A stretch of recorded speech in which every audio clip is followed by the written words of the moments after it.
Sa ngayon, babalik muna tayo sa totoong kwento ng buhay OFW. Ang buhay ng mga magulang na puno ng pagsubok, pagtitiis at pagsasakripisyo. Isang araw, sa huling pahina ng libro, magtatapos din ang mga kwento na may maganda, puno ng pagmamahalan at masayang katapusan. Walang magulang sa mundo ang naghangad mag-ibang bansa para iwanan ang kanilang mga anak. Kung alam niyo lang ang kirot sa dibdib nila, unti-unting lumalaki, na wala man lang silang nabubuong mga alaala kapiling sila. Charis, Eme, girl, di ka alis for today's video.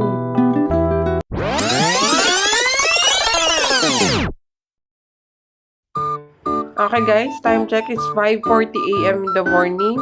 So, paano nga ba tayo napunta sa kwentong ito? Si Mother Earth kasi is nagbakasyon sa kapatid ko sa Dubai.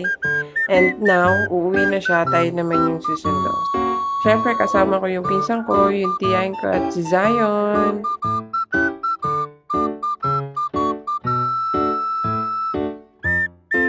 So guys, it's 7 a.m. in the morning and maliwanag na yung kapaligiran natin. So, dadaan kami sa stopover para bumili ng foods namin. Andito kami sa may Laguna. Okay, Kuya Zion, bis muna tayo. Hindi ka pupunta ng Manila na naka-boxer and sando lang. Dito, ang daming tanong ni Kuya Zion. Tanong niya is, bakit magbibihis siya? Anong gagawin dito? Asan si Kuya Wayne? Asan si Inay? Grabe mga kemig. Gutom na ako sa lagay na to. Yung mga alagang ko siya nagwawala na kaya umorder na ako dito. Kitang-kita nyo naman yung si Zion. Kinuha yung phone ko. Gusto na rin ata maging vlogger. Ayan si Colette. Pa-video lang. Nakatutok sa mukha niya. Paikot-ikot lang. At naglalaro-laro lang. Paikot-ikot lang siya sa loob ng fast food chain. May future vloggers na rin ako. Baka tawagin ko siya si Boy Tigas.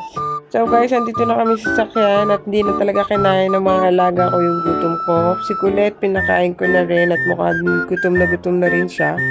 E samahan nyo muna kami kumain guys. O ito, para sa'yo. Charis! Eme! Seryoso na. Para sa'yo. Para hindi naman yung messenger mo lang yun ang lalamig. Charis! Eme! Wow! Sarap yan!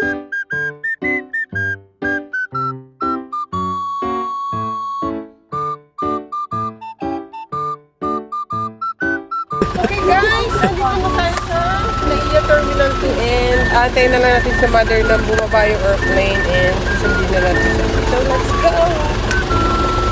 Ang hirap naman maging vloggers tapos bigla kang tatawagan ng cellphone, nagmumukha kang syungangers. Wow! Eme, Trills! Hi guys, outfit check muna tayo. Outfit check muna with Kuya Art. With my tita. Outfit check! Hi! Alam niyo ba mga ka-Eme, nakakita si Zion ng airplane and ang tanong niya sa akin is, Mami, balloon ba yun?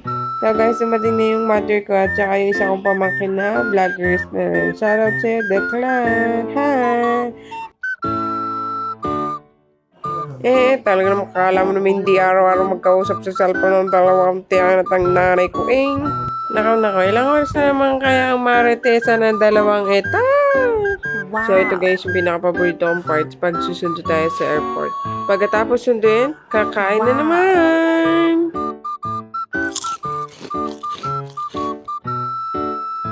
Pagka-uwi, sinukat ko lahat yung mga damit na inuwi ng nanay ko. Oh, pak! Thank you for watching guys. Please like and subscribe. And mag-unboxing muna ako dito guys. Bye-bye!